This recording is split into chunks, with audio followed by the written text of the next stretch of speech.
Kira-kira apa sih yang perlu kita siapin buat terjun di dunia kerja setelah kita lulus dari universitas nanti? Nah ini yang salah satunya tuh yang pernah gue pelajari di organisasi nih. Iya. Kata-katanya gini, tembok itu dapat mendengar. Oh iya. Maksudnya?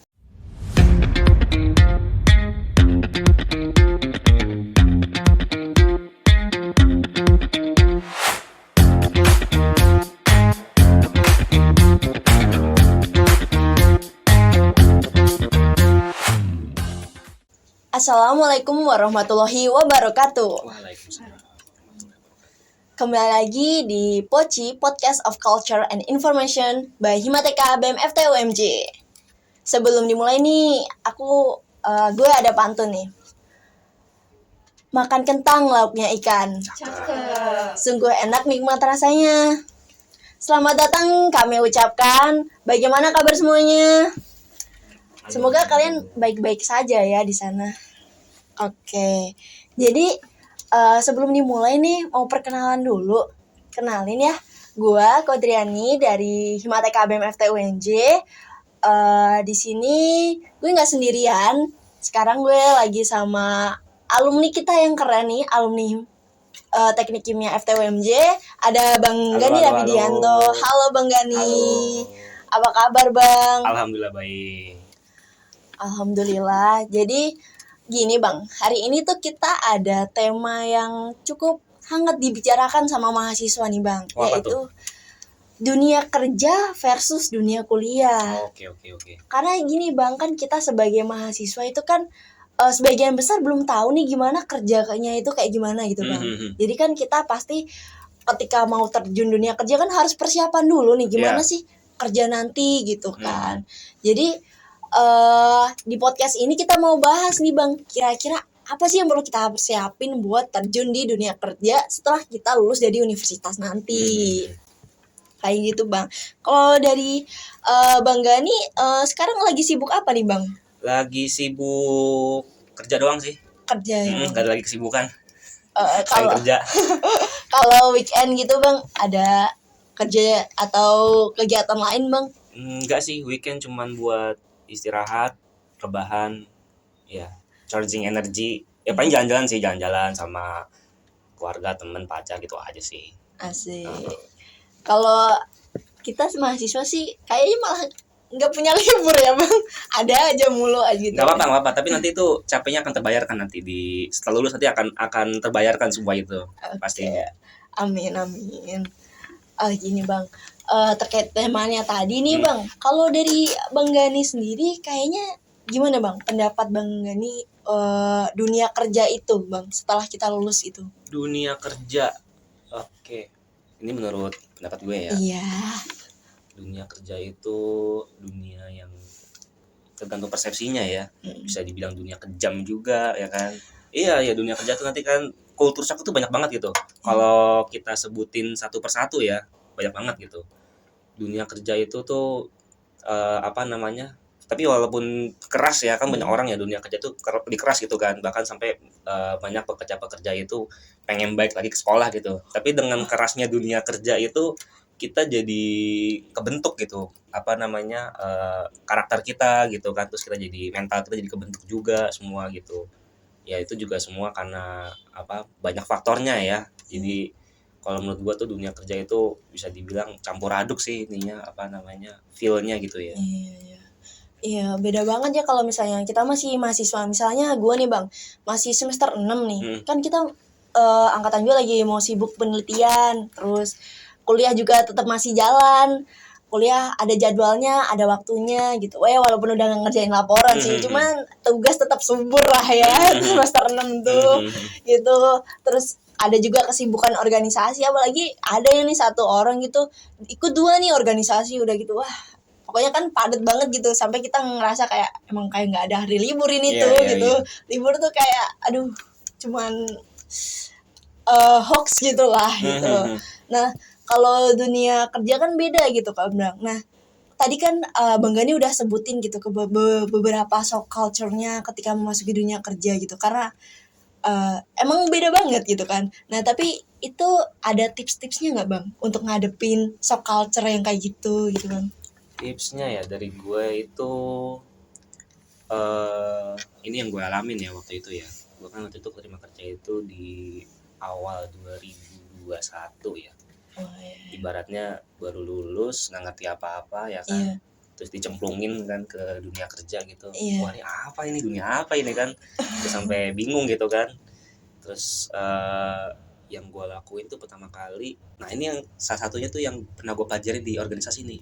Iya. Menurut gue tuh ini mungkin buat teman-teman yang masih mahasiswa ya, itu salah satunya itu tipsnya itu apa namanya, harus ada kegiatan aktivitas yang non akademik. Itu apapun sih, maksudnya nggak harus yang organisasi lah. Kalau misalkan apa namanya yang mungkin gue nggak maksa gitu ya, tapi kalau misalkan kalian udah organisasi kayak magang, terus internship sama aja sih ya. Terus kayak misalnya ada volunteer, itu penting banget tuh kayak gitu tuh.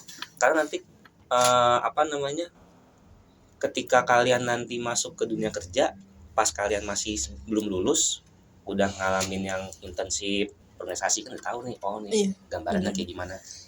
Di organisasi sekarang ini nih yang udah Kodri lagi alamin nih kan, Iya. di Himateka ya.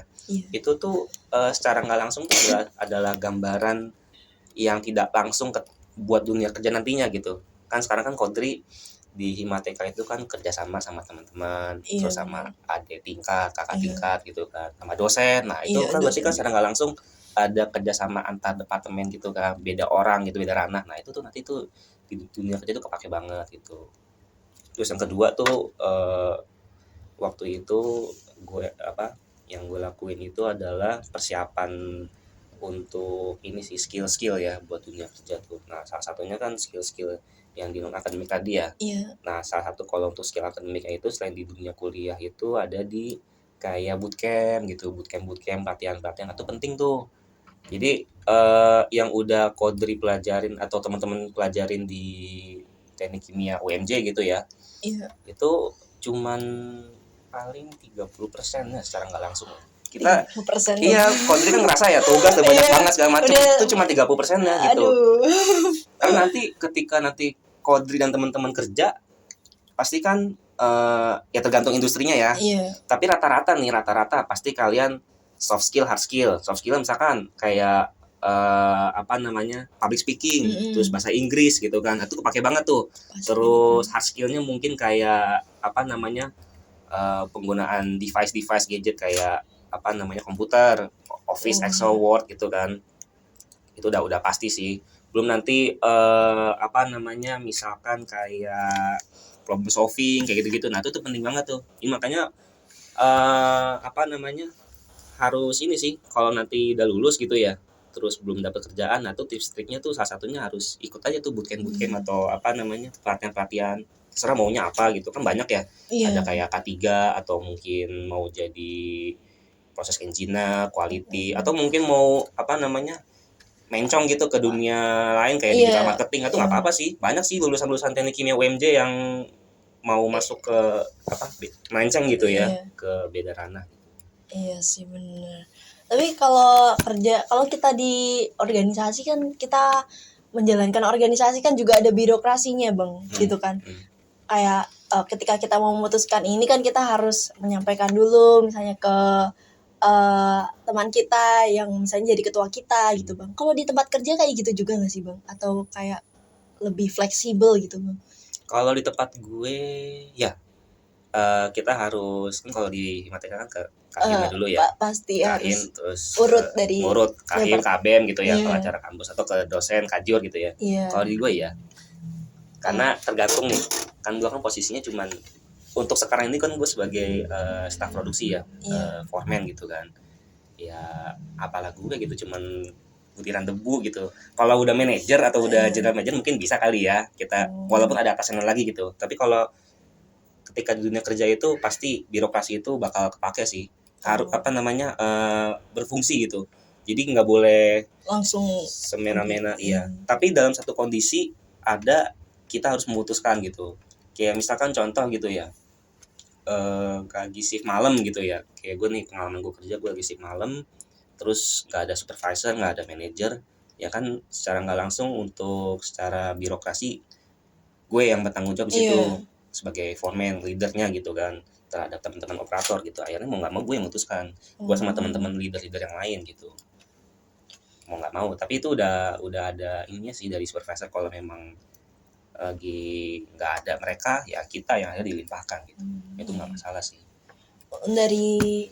Dari pengalaman kerja ini kan pasti beda perusahaan, beda maksudnya pengalaman, beda cerita, beda culture di perusahaan itu ya Bang. Nah itu selama dua tahun lulus ini gimana Bang? Ada misalnya pindah-pindah kerja gitu, ada beda culture nggak Bang di setiap perusahaannya? Kalau itu sih gue nggak bisa menjelaskan ya, karena untuk sekarang gue masih satu perusahaan nih. Masih satu, tapi udah 2 posisi. Cuma 2 posisi pun juga masih satu departemen sih.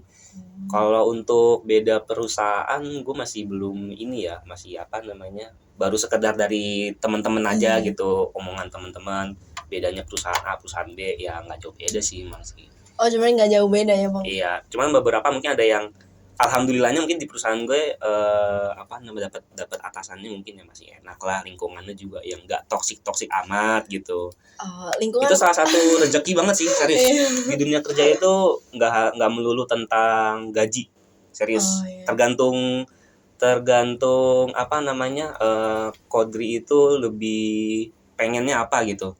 Kan kadang orang kan ada yang prioritasnya gaji gitu ya. Oke lah, mungkin kalau prioritasnya gaji baru nanti yang lain-lainnya. Tapi untuk sekarang untuk generasi gue nih ya, teman-teman gue gitu, beberapa gue juga nanya-nanya sama teman-teman, gaji itu nggak melulu tentang hal yang paling utama untuk mencari kerja gitu. Iya benar. Karena salah satunya rezeki untuk kerja tuh lingkungan, jarak tempuh dari rumah. Nah itu tuh jarak tempuh tuh juga lumayan tuh. Kan kalau Jakarta Bogor 1,5 jam bolak-balik 3 jam kan udah capek di jalan kan gitu. Terus dapat atasan yang enak, nah itu udah rezeki banget sih. Gue kalau ngobrol sama temen-temen gitu, atasannya begini gue kayak bersyukur banget lah. Gue dapat atasan seenggaknya yang nggak repot-repotin banget gitu, atau yang nggak yang nggak recet lah ibaratnya gitu loh. Masih agak ada enaknya ya, semua orang ada plus minusnya lah. Gitu. Tapi iya sih kalau misalnya udah kerja gitu kan, ya ibaratnya atasan kita tuh kan kalau beda sama organisasi, atasan kita kan teman kita. Betul. Kalau itu bener-bener ya atasan kita yang ngegaji gitu kan, mau nggak mau ya kita nurut ya. Malah fun fact, kalau di tempat gue atasan gue itu umurnya di bawah gue. Supervisor gue tuh umurnya di bawah gue, jadi sebenarnya ada yang di bawah beda setahun doang sih. Beda setahun sama ada yang beda 2 tahun. Yang itu kan masih seumuran ya. Cuman kayak ya walaupun dia lebih muda, berarti kan di atasan gue ya udah mau gimana gitu kan. Iya bener sih. Tapi giliran gue sebagai foreman leader membawai operatornya umurnya udah 40 tahun, udah 35 tahun, udah punya anak. Terus gimana gitu Bang? Pasti kan kebiasaannya beda gitu Bang, antara yang udah punya anak gitu sama kita yang masih baru lulus gitu sih. Kalau di organisasi kan seenggaknya masih, walaupun sama ada tingkat atau kakak tingkat beda setahun 2 tahun, masih ada inilah ya, masih nyambung gitu ya, masih satu generasi gitu. Kalau waktu itu tuh salah satu culture shock gue tuh, bagaimana kita menghadapi partner kita tapi yang umurnya itu jauh, apalagi gue sebagai leadernya yang bertanggung jawab gitu kan. Nah, ini gimana nih? Akhirnya ya itulah, harus cari ide, cari akal gimana caranya. Pasti kan kalau orang yang kalau orang-orang yang udah umurnya di atas 30, 40 itu kan mungkin karena merasa udah tua gitu ya. Sih. Pasti kan kayak gue ngapain disuruh-suruh sama yang lebih muda gitu kan. Bener. Atau mungkin kayak masih anak baru gitu kan, kayak lu siapa gitu kan. Ya, karena kan di situ tuh kita tuh challenge-nya di situ, gimana caranya mereka itu mau bekerja sama gitu. Gue nggak pernah beranggapan mereka itu sebagai bawahan tuh nggak mau, karena intinya kerja itu kan teamwork ya, partner lah jadi ibaratnya gitu. Akhirnya dengan perlakuan pendekatan terhadap mereka gitu kan, persuasif dengan mereka, akhirnya ya mereka alhamdulillah bisa kerjasama sama gue. Ya paling kita mungkin karena sama yang lebih tua lebih sopan aja, kayak Pak maaf nih minta tolong nanti gini ya Pak, minta tolong gini ya. Kan kalau misalkan atau mungkin ada kemauan mereka yang nggak bisa diturutin, kayak ya maaf banget nih nggak bisa gitu karena ada alasannya gini. Kalau kita jelasin dengan baik-baik, biasanya mereka maklumin gitu, kayak oh ya udahlah gitu. Tapi awalnya pasti ada kayak rasa keenakan juga gitu iya ya Bang. pastinya Kan ya udah ini lebih tua nih, kita pasti ngomongnya kayak mau nyuruh masa ya gitu kan. Iya, jujur sampai sekarang sih gue sampai sekarang masih ada kayak ini gimana sih? Gue masih mikir dulu nih ngadepinnya orang gue harus ngapain dulu ya, apa dulu gitu harus kayak. Gue tuh adalah tipe orang yang lebih baik dengan cara yang baik-baik, pendekatan dari hati ke hati gitu loh, walaupun dunia kerja gitu kan, tapi gue nggak mau yang kayak sok ngebosi atau yang Iya, apa sih bener. sok galak, nggak bisa kayak gitu. Kalau menurut gue nggak bisa berjalan dengan baik gitu untuk Iya. nanti kerjaan kita juga. Iya, di waktu kita masih kuliah juga kan, apalagi organisasi gitu kan, kita juga ada kerja sama semacam itu gitu kan Bang. Kalau misalnya salah satunya juga terlalu keras gitu kan gak enak juga buat Iya. yang satunya kayak ini kan kita juga maksudnya sama-sama menjalankan satu proker ini nih misalnya, tapi kok ya begini gitu kan gak enak juga buat yang satunya. Oke nih Bang, untuk pengalaman shock culture tadi ternyata banyak banget ya Bang. Walau itu tuh baru satu tempat kerja gitu. Apalagi kalau misalnya orang yang udah banyak itu pasti makin banyak ceritanya. Iya. Kalau ketemu sesama alumni gitu sering cerita gitu Bang. Iya, sering sama teman angkatan gitu ya. Ini salah satu culture shock lagi ya di dunia kerja ya. Iya. Yang hampir semua dunia kerja tuh ada kata-katanya gini. Tembok itu dapat mendengar. Iya. Maksudnya? Iya, paham Bahkan Bang. tembok pun dapat mendengar. Nah, itu tuh.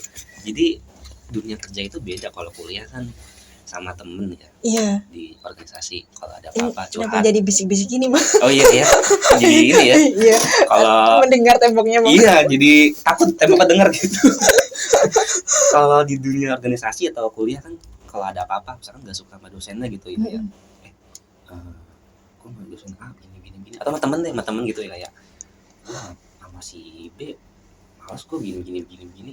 Saling curhat bisa kan. Kalau dunia kerja nih Kodri curhat sama temen Kodri gitu ya. Iya. Ngomongin si A gitu. Waduh, nah ini Kodri si B bisa jadi nanti misalnya nyamperin ke si A. Atau yang bahaya lagi tuh gini, kadang tuh ada yang suka mancing ngomongin atasan. Nah, itu lebih ekstrim lagi tuh, kadang kayak kalau Pak ini gimana sih. Nah, alhamdulillahnya sih waktu itu gue punya abang gue tuh emang suka untuk masalah kerja kayak udah lu pokoknya kerja intinya cuma fokus kerja, usaha yang terbaik, nggak usah aneh-aneh, datang berangkat kerja usaha yang terbaik lupakan dan gitu aja. Karena dunia kerja tuh emang keras dan benar ternyata. Akhirnya ya ternyata salah satunya itu yang pernah gue alamin gitu. Gue kayak ada beberapa orang yang kalau si Pak ini gimana, si Pak ini gimana, Pak B, Pak C gitu. Gue mikir nih, ini antara orang emang pengen tahu atau mancing gue buat ngejelekin mereka gitu kan, takutnya kan. Akhirnya ya gue cuma bilang kayak kalau Pak ini sih gini ya plus minusnya, tapi dengan cara yang baik gitu, kagak yang kayak kalau Pak ini mah malas gue sama dia nyuruh maksudnya gue baru dikasih satu job desk tiba-tiba dikasih lagi, terus udah gitu ngomong yang keras lagi, terus udah gitu kayak gue cuti aja nggak dibolehin segala macam gitu. Itu kan nanti gue ngomong sama temen gue itu nanti bisa jadi temen dia nyampein nah itu akhirnya sedih dipanggil lah lagi sama atasan kan. Pernah Bang tapi? Alhamdulillah enggak sih. sampai. Tapi ada yang pernah kejadian di Iya pernah kejadian. Jadi gue pernah ngalamin gini sih, selain tembok bisa mendengar itu juga muka dua tuh banyak banget. Jadi benar kan gue ini kan kerja di pabrik FMCG food industry ya, salah satu produk makanan coklat lah kita bilang gitu ya. Nah itu gue kan di bagian produksi itu lagi si pagi kalau nggak salah, supervisor kan suka keliling ya. Jadi gue selain mantau, gue kan kerjaannya itu sebenarnya untuk foreman itu sebenarnya kerjanya BNN sih, bagian nyuruh bagian nengok-nengok bagian nyuruh ya. Tapi gue bakal yang tanggung jawab karena supervisor kalau ada apa-apa pasti gue bakal cari gitu kan. Terus suatu ketika tuh kan kita kan partner ya, satu grup itu ada 2 foreman dan 1 tim analis produksi gitu. Ya terus pas gue lagi keliling bareng sama supervisor di wilayah tempat gue daerah yang gue tanggung jawab di situ, itu emang ada satu kesalahan, tapi kayak temen gue langsung kayak to the point depan supervisor langsung gitu, kayak Pak kok ini masa nggak gini sih. Waduh. So kayak gue ya udahlah, so kan gue muka gue maksudnya mau dianggap jelek gimana sama supervisor nggak masalah, tapi kayak nggak harus depan langsung to the point gitu atau yang gimana gitu. Nggak diomongin carmuk dulu, dia tuh iya dia bener. kayak carmuk depan supervisor nyari kesalahan gue, kayak udah biasa dunia kerja gue iyain aja, senyumin aja gitu. Kalau misalkan kita ributin ya bisa-bisa aja gitu, kita ributin, cuman kan kayak nanti kan urusannya panjang ya, apalagi kita kerja deadline, ada ribut sama temen jadi makin susah lagi kan, makin runyam. Iya, biasa gitu tuh, pada cari muka depan atasan segala macem biar nggak tahu ya, mungkin like, promosi jabatan atau naik gaji segala macam tuh banyak banget sih pasti. Iya sih. Jadi sebenarnya kerja tuh nggak cuma soal skills yang kita punya doang ya berarti. Iya benar. Banyak skill-skill yang bisa dibilang skill-skill yang agak ilegal tapi harus diharuskan bisa sih. Iya bener. Kan kalau misalnya kalau kita pandangan mahasiswa tuh kayak pokoknya nanti kalau udah lulus apa ya, kita harus persiapin kayak hard skill kita tuh harus bisa menjual ke perusahaan supaya kita tuh bisa misalnya diterima di perusahaan gitu kan, supaya kita bisa kerjanya bagus. Ya itu benar sih. Iya benar sih. Cuman kan yang ada kayak lagi sih selingannya skill survival sih, bertahan. Intinya ketika nanti kau masuk dunia kerja ya di situ harus bisa bertahan gitu kan, dari orang-orang sekitar segala macam. Itu tinggal kita aja nyikapinnya gimana. Makanya kalau gue pribadi sih sama teman-teman kerja sebatas kerja aja sih. Kayak main, ngobrol, makan-makan sama mereka sih, tapi kayak udah sebatas itu aja. Karena kalau terlalu deket efeknya bahaya juga. Apalagi kalau udah sangkut sama utang, itu jangan sampai sih. Susah kalau udah nyangkut gitu, masalah utang apa atau sampai masalah personal, lagi masalah keluarga tuh jangan deh. Mendingan kita kalau di dunia kerja tuh ya seini aja. Kalau misalkan ngobrol masalah keluarga oke, tapi kalau personal masalah-masalah yang udah nih yang sensitif gitu ya, jangan deh. Tapi iya, dulu mikirnya waktu sebelum kuliah nih Bang, kalau teknik kimia mungkin kerjanya lebih, maksudnya kerja yang serius gitu kan. Mungkin teman kerjanya juga serius gitu kan. Terus nggak ada tuh yang drama-drama begitu, mikirnya tuh gitu Bang, kayak mau masuk IPA aja lah biar nggak banyak drama. IPS itu kayaknya sebenarnya kalau di tempat gue itu dramanya ada tapi nggak banyak. Mungkin ya, ini mungkin ya. Pertama, gue kerjanya di pabrik ya, kerja lapangan. Ya pasti ada dramanya pasti. Terus yang kedua, gue nggak bukannya generalisasi ya, tapi mungkin karena partner gue kebanyakan laki-laki, yang laki-laki mungkin jarang ya ada yang nyari drama gitu ya. Iya sih. Tapi kalau yang perempuan mungkin ya, gue kebanyakan juga dapet laporan dari teman-teman cewek sih biasanya. Teman-teman cewek gue kayak, iya nih sama temennya, sama atasannya lah. Apalagi kalau punya atasan cewek gitu kan. Nah itu mungkin karena gue nggak ngalamin punya atasan cewek, atasan gue cowok juga, partner gue kebanyakan cowok-cowok, jadi mungkin nggak yang ini ya, nggak ada drama yang aneh-aneh. Terus mungkin yang kerja kantoran, gue nggak tahu nih, gue belum pernah ngerasain kerja yang kerja depan meja ya, yang kubikel, kerja kubikel 9 to 5 ya. Gue kan kerjanya gue ada meja, ada komputer juga, tapi gue lebih ya bulak mundar mandir gitu, mantau lapangan segala macam gitu kan kerjaannya, foreman production gitu. Kalau dunia di kerjaan yang office banget nggak tahu ya, mungkin ya, tapi kebanyakan teman-teman gue sih banyak cerita ya, banyak juga sih drama-drama di sana, lebih ini lagi sih. Lebih mantep. tapi Bang, waktu lulus tuh waktu itu nentuin gak sih Bang kayak mau tetap teknik kimia apa linjur gitu, apa belok aja lah gitu. Iya sempat gue dulu sempat kepikiran. Awalnya gue tuh orangnya idealis, maksudnya tuh pengennya kuliah. Iya.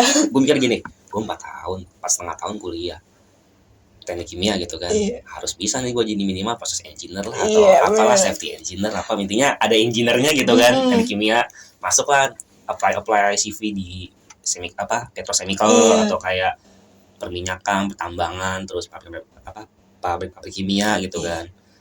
Terus lama-lama habis apply banyak, udah lama-lama kayak menyingkirkan idealisme. Udahlah apa aja lah, gue apply aja sampai admin kantor aja ada gue apply juga gitu. Admin kantor nggak apa-apa lah, data entry gue apply juga gitu kan. Terus cuman alhamdulillahnya gue dapat kerjaan yang engineers juga Bang. Bisa dibilang sih gue kan di pabrik makanan jatuhnya kan teknologi pangan ya. Masih ada teknik kimianya tapi nggak yang banyak banget sih. Cuman kepake 10%-an lah. Habis enggaknya nggak belok banget. Nggak belok banget. Tapi banyak sih teman-teman gue yang kerjaannya belok gitu. Kayak contohnya misalkan kayak pacar gue dia pindah dia ke marketing ya. Oh, marketing. Menurut gue nggak masalah sih, karena kan kadang pertama rezeki ya. Iya benar. Kan rezeki udah diatur sama Allah Subhanahu wa taala gitu kan, jadi nggak ada yang tahu. Mungkin rezekinya udah kun fayakun, misalkan Kodri di bagian konten creator mungkin nggak ada yang tahu kan, atau mungkin nanti bisa aja di bagian digital marketing nggak ada yang tahu, atau mungkin di kalau emang udah kodratnya di PE proses engineer gitu ya kan, rezeki orang udah masing-masing. Terus yang kedua mungkin juga passion kali. Mungkin kebanyakan teman-teman gue itu yang nyimpangnya tuh mereka baru menemukan passionnya setelah mereka lulus, terus mereka dapat kerjaan dan passion gue di sini gitu ternyata. Banyak gitu kayak ya salah pacar gue gitu, dia kayak selama ini tuh passionnya di bagian marketing gitu, bagian branding, penjualan gitu segala macem ya. Terus dia baru sadar juga kenapa nggak dari dulu masuk kuliah di bagian bisnis manajemen gitu ya. Tapi gue bilang kayak nggak ada ilmu tuh, nggak ada yang nggak kepake gitu, pasti kepake walaupun kuliah teknik kimia terus kerjanya di marketing pasti kepake sih. Ya minimal gini kan, kita kan di teknik kimia belajar hitung-hitungan gitu ya, ekotek ya ekotek ada tuh kan, ekonomi teknik, terus kalkulus, misalnya kayak kalkulus, terus matek gitu ya, matematika teknik, fisika kan, kita kan belajar logika gitu ya. Iya benar, gimana logika caranya dapetin si X nih, ini X nih yang bikin ngeselin nih. Ya kan, karena sekarang ada ngodingnya juga. Iya, nah ngoding gitu ya kan. Cuman dari situ gue tahu esensinya belajar kayak gitu biar kita tuh nalar kita jadi bagus gitu kan. Buat karena itu tuh sebenarnya tujuannya buat problem solver gitu kan. Ada soal nih, soal misalnya matek gitu ya, atau fisika, nyari nilai bla bla bla, integral bla bla bla gitu ya. Karena kita kan sudah menyelesaikan masalah ya. Bener. Nah nanti pas dunia kerja tuh menyelesaikan masalah. Gimana caranya kita bisa menyelesaikan masalah gitu kan, dengan root cause-nya gitu kan. Kita cari tahu nih awal mulai kenapa gitu kan, faktornya apa aja gitu-gitu. Nah itu sih yang menurut gue, mau nanti kita kuliah jurusan apapun terus kerjanya nanti di nyimpang gitu ya, pasti bakal kepake sih. Ilmu itu bakal ada yang kepake. Bahkan ketika nanti misalkan ya kan Kodri perempuan ya, jadi ibu rumah tangga, itu kepake gitu. Iya benar. Kan pasti nanti Kodri pengen punya anak kan, pastinya gitu kan. Ketika nanti menikah punya anak, ilmunya Kodri kan bisa diturunin ke anaknya Kodri gitu kan. Iya sih benar. Belajar ngitung apa segala macem kan, nanti kalau SMA dia ngerjain tugas bisa dibantu. Nah, itu kepake sih. Oke banget. Semua itu nggak ada yang nggak guna sih, apalagi masalah ilmu tuh semua itu berguna sih kalau menurutku pribadi. Jadi berarti kalau maksudnya dari segi Bang Dani yang udah jadi alumni itu kayak belok dari jurusan kita itu nggak apa-apa. Iya nggak masalah sih, nggak masalah. Iya karena mungkin kalau kita masih mahasiswa tuh kayak Bang Dani pas awal itu Bang kayak masih idealis, pokoknya teknik kimia lah. Orang udah praktikum 4 semester kali kagak gitu. Iya, ada sih temen gue juga ada gitu. Nggak masalah sih, kan tiap orang kan beda-beda ya. Ada yang pengennya sampai sekarang tuh dia nggak, gue maunya nyari yang teknik kimia. Mungkin emang dia suka teknik kimia, nggak masalah gitu. Dia berusaha terus sampai gimana caranya gue dapet di bidang ke teknik kimiaan gitu. Tapi gue pernah mengutip dari kata-kata dosen Pak Irfan tuh. Wah, Pak Irfan. Iya, Pak Irfan. Pernah ngajarin gue dulu Pak Irfan. Teknik kimia itu tuh ya, ilmunya tuh semua generalis banget gitu. Iya. Kalau kita bisa masuk kemana aja, dan itu tuh ya bersyukurnya ya kalau menurut gue ya, gue kuliah di teknik kimia benar-benar bisa masuk ke semuanya. Industri bisa, mesin bisa, sipil bisa, terus informatika pun juga ada. Terus masuk ke manajemen ekonomi juga ada. Gitu. Dan akhirnya ketika gue kerja kepake semua gitu. Kayak gue udah tahu sekarang, karena gue kuliah teknik kimia, gue tahu bagaimana pabrik itu berjalan kayak gimana, sistemnya tuh kayak gimana, semuanya tuh kayak dari kita modal beli bahan baku, terus itu semua duit itu loh, jadi belanja bahan baku, ekotek ya. Iya, terus nanti diproses, nanti ada uang listrik, uang segala macam, ini kepake, itu kan ekonomi gitu, secara langsung ya, main sistem gitu kan. Jadi oh ya benar juga ya kata Pak Irfan, kita tuh teknik kimia generalis banget gitu. Baru ngerasainnya ketika udah lulus ya Bang. Iya. Karena kalau waktu masih kuliah tuh kita masih bayangnya belajar ini ya, belum tahu ini nanti buat apa ya. Penting belajar dulu aja lah gitu. Bahasa Inggris kepake banget. Karena kan kita kalau baca jurnal-jurnal kan kayak buku Perry, buku apalagi tuh Yaus, itu kan bahasa Inggris ya. Mau enggak mau kan dipaksa. Jadi kita jadi lama-lama jadi ngerti lah bahasa Inggris gitu kan. Iya. Pakai banget sih pastinya tuh apa namanya ilmunya gitu, Iya. apapun itu. Tapi seru mana nih Bang? Kan kuliah tuh soal belajar, kerja tuh soal menerapkan nih. Jadi seru mana Bang kira-kira? Antara Kerja dan kuliah. Dua-duanya kalau menurut gue pribadi sama-sama seru sih. Kalau kuliah mungkin serunya kita masih ibaratnya masih have fun ya, karena apa-apa dilakuinnya bareng-bareng sama teman-teman gitu ya. Kalau kerja senengnya dapat duit. Gue realistis aja sih, dapat duit gitu kan. Cuma walaupun stres capek, ini karena pas nih tanggal 31, alhamdulillah seger nih mukanya. Kan kalau ada tanggal 20 udah lesu, berubah gitu gimmicknya. Kayak gue tadi podcast sekarang seneng kan 31 akhir bulan gajian kan. Oh ya bener. Berarti nanti kalau undang lagi tanggal akhir-akhir. Iya. Jangan akhir bulan, nanti gue lemes gitu kayak semangat gitu. Ada gairahnya. Iya bener.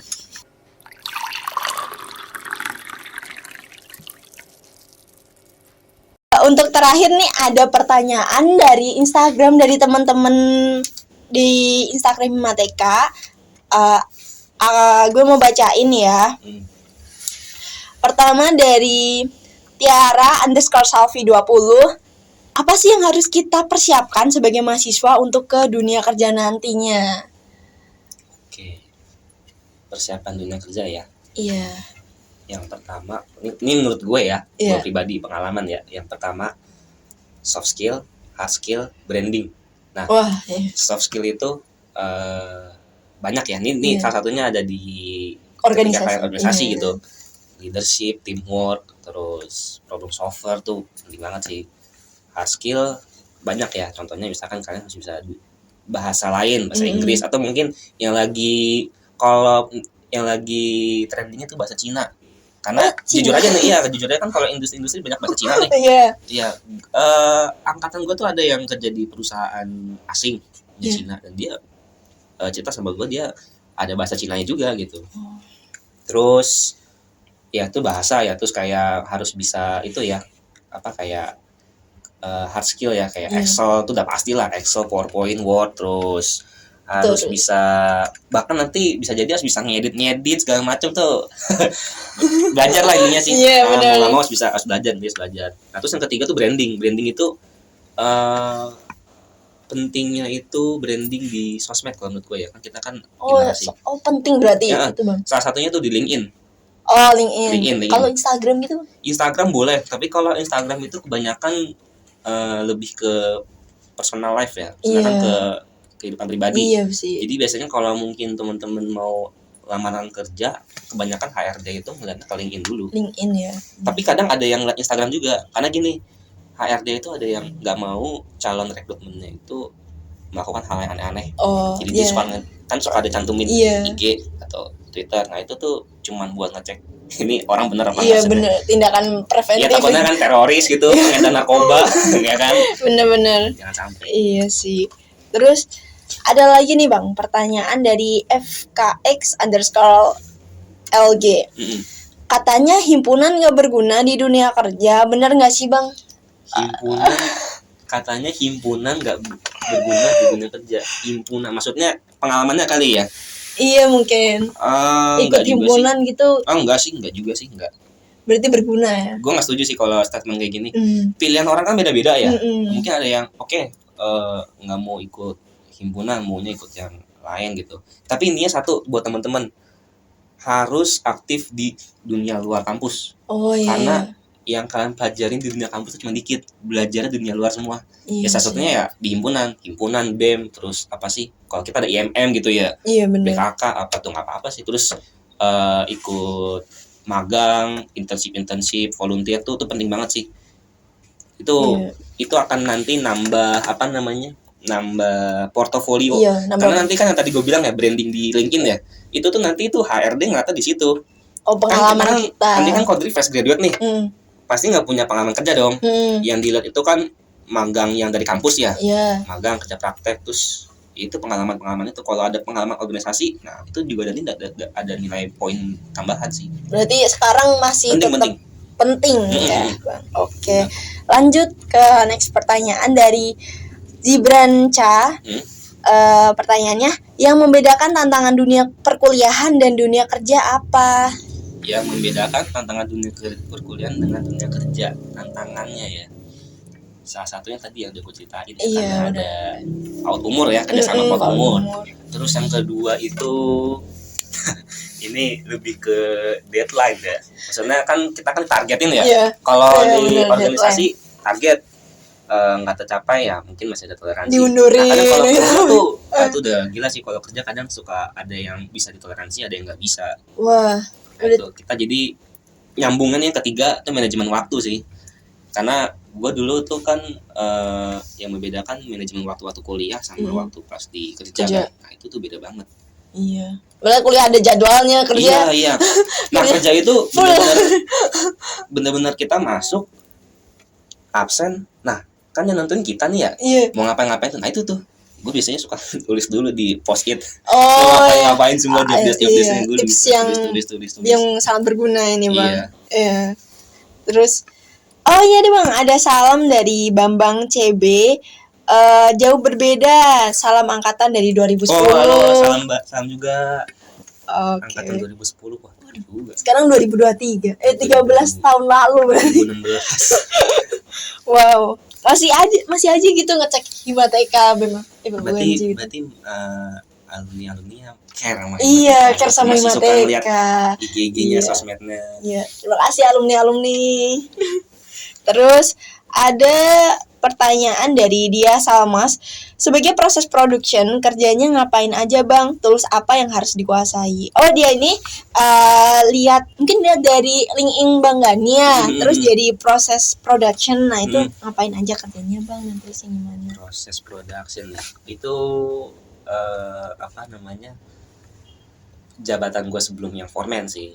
Cuma nggak jauh beda. Kalau proses production itu kadang tiap industri tuh suka beda-beda. Tapi kalau di tempat gue itu kan gue kerja di pabrik coklat. Kebetulan departemen coklat yang bagian warna-warna. Jadi kalau misalkan teman-teman suka ada yang topping warna-warna, ya strawberry, green tea gitu-gitu. Nah itu waktu itu kerjaan gue tuh di bagian proses production gitu. Nah bagaimana caranya gue bisa mengkawal si produk ini nih, proses produksi produk ini jadi baik gitu. Nah jadi kayak misalkan ini kalau yang kerjaan gue ya, proses produksi di tempat gue ya. Kalau di industri mungkin beda gitu. Iya, karena beda produk. Kalau di tempat gue, gimana caranya dari bahan baku yang kita loading gitu ya, terus diproses, nah sampai produk jadi, itu tuh kan kalian belajar neraca massa ya. Iya. Nah, itu tuh harus balance.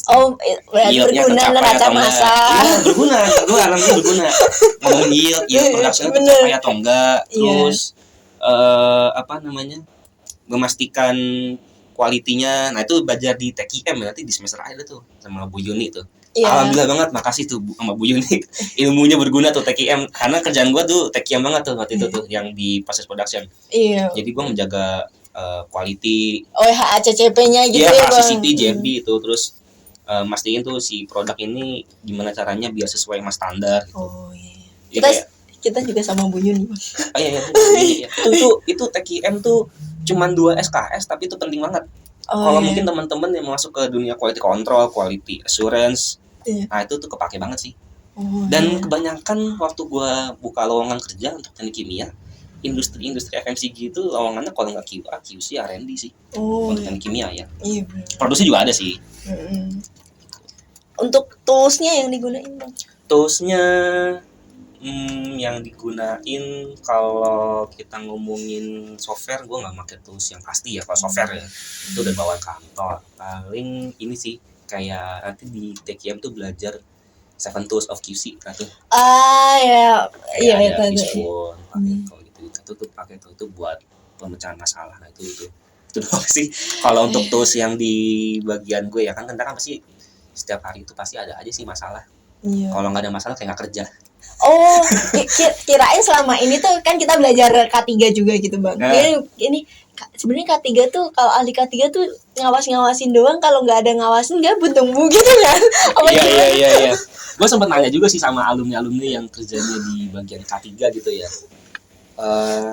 Mereka walaupun kelihatannya persepsi orang santai gitu ya, terus kerjaannya ngawas doang, tapi itu tanggung jawabnya gede banget sih. Kayak contoh kemarin yang kasus di Pelumpang kemarin ya. Oh iya, nah itu yang orang pertama dicari orang ketiga itu pas itu. Mungkin orang ketiga, orang ya semuanya ya, tapi orang ketiga juga dipertanyakan nih gimana nih kok bisa meledak, apalagi perusahaan gede gitu. Iya, ada prosedur yang nggak berjalan kah, gimana error segala macam. Nah itu tuh dia benar-benar tanggung jawabnya gede banget. Makanya sampai ada yang bilang orang K3 itu kan helm merah ya. Helm putih itu kan yang petinggi-petinggi. Secara struktural kan helm putih paling tinggi ya. Bahkan kalau presiden atau menteri-menteri lagi itu helm putih. Nah, pakai helm putih kan, karena dia itu ada maknanya warna helm. Ada maknanya ada helm putih. Baru tahu nih, Bang. Iya, nah helm merah itu ini sih gue teman-teman gue yang kerja di K3 guyonannya tuh helm merah itu bisa nyuruh sekelas kayak CEO, direktur yang lagi turun, kalau misalkan mereka nggak sesuai SOP bisa disanksi. Saking restriknya masalah K3 ya.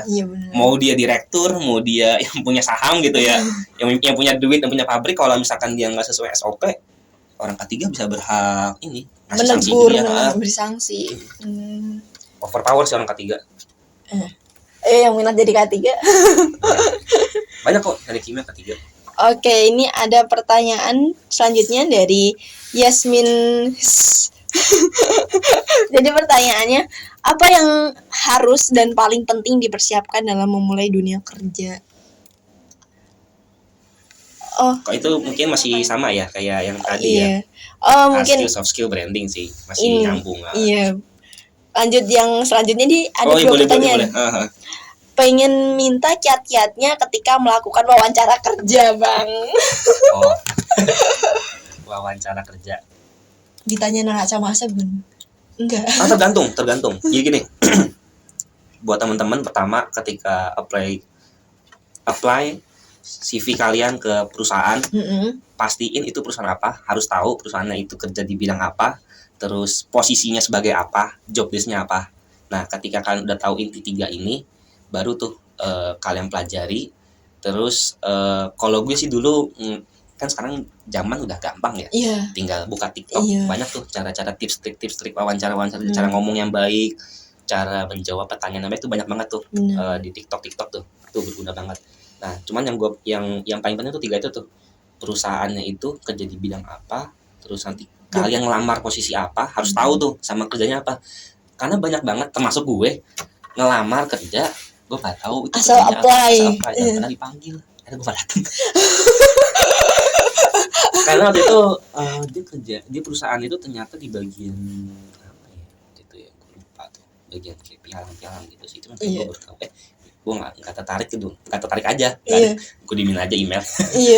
Cuman kan kita waktu mau daftar juga kan, ya udahlah daftar dulu, ada harapan gitu loh, daripada kita nggak ada itu. Karena ketika nanti kalian udah tahu ini perusahaan bergerak di bidang apa, baru tuh misalkan gue pernah ngelamar di pekerjaan di bidangnya itu oleochemical. Kimia. Itu tuh kita tesnya, juga lagi belajar. Tesnya itu dia teknik kimia, matematika dasar segala macam gitu. Temen gue juga ada yang pernah ngelamar kerja di bagian petrochemical gitu. Tanyanya ya itu kayak neraca massa, neraca panas. Ya kalau di tempat gue alhamdulillahnya nggak ada sih neraca massa, neraca panas, cuman waktu itu ditanyanya kayak problem solver aja sih, lebih ke problem solver. Dikasih case, terus kita gimana cara menyelesaikan masalahnya gitu sih. Oke, pertanyaan. Udah habis ternyata pertanyaan, Bang. Iya, alhamdulillah. Oke nih, Bang. Tipsnya banyak banget ya, Bang, cerita-ceritanya nih, Bang, kayak dunia kerja tuh antara kita tadi yang nggak tahu nih sekarang jadi ternyata seru juga ya. Ternyata ceritanya banyak, ada lika-likunya gitu kan. Setiap perusahaan juga pasti beda-beda gitu kan. Mungkin untuk closing statement apa nih, Bang? Untuk closing statement ya? Iya. Intinya adalah jangan pernah berhenti buat belajar dan harus bisa beradaptasi dimanapun kalian berada. Survive ya. Harus ada mode survive. Gue dapat kutipan ini dari salah satu atasan gue yang dia udah resign kemarin. Orang yang pintar dan orang yang berbakat itu akan kalah sama orang yang bisa beradaptasi. Wah, tepuk tangan dulu dong buat Bang Andi. Terima kasih banyak nih Bang udah jadi narasumber kita pada hari ini. Kalau boleh tahu, Iya. nanti Kodri lulus pengennya apa Bidang pengennya sih tetap teknik kimia. Teknik kimia. Masih Iya, dia. Amin. Tapi banyak kok alumni kita yang cewek teknik kimia tuh banyak. Iya, insya Allah ya. Iya. Gak apa-apa, cewek-cewek strong kalau teknik tuh. Ini kimia banyakan cewek juga sebenarnya Iya, Bang. emang cewek teknik kimia cewek-cewek strong emang. Iya. Aduh. Terus kalau misalnya suatu saat diundang lagi mau Bang? Boleh-boleh aja sih. Asal tanggal. Iya. Asal jangan tanggal tua.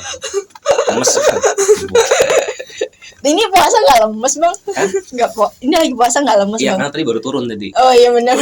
Di pagi gue cek saldo alhamdulillah. Udah Cek turun. banking ya kan. Iya. Jadi puasa tuh kayak nggak, alhamdulillah nggak lapar nggak haus itu. Iya Bang. Ini udah mau akhir masih ngobrol terus. Udah puasa kan nggak sih lanjut ya. Oh ya, oke. Terima kasih banyak Bang Ya, Gani. sama-sama. Semoga podcast ini juga memberikan kesan yang baik buat Bang Gani dan Amin. memberikan manfaat semua buat para pendengar juga. Jadi untuk kalian yang mau dengerin dan nonton podcast ini bisa di YouTube Himateka dan di Spotify Himateka. Oke, mungkin gue akhirin aja ya. Assalamualaikum warahmatullahi wabarakatuh. Waalaikumsalam. See you next time guys. Dah.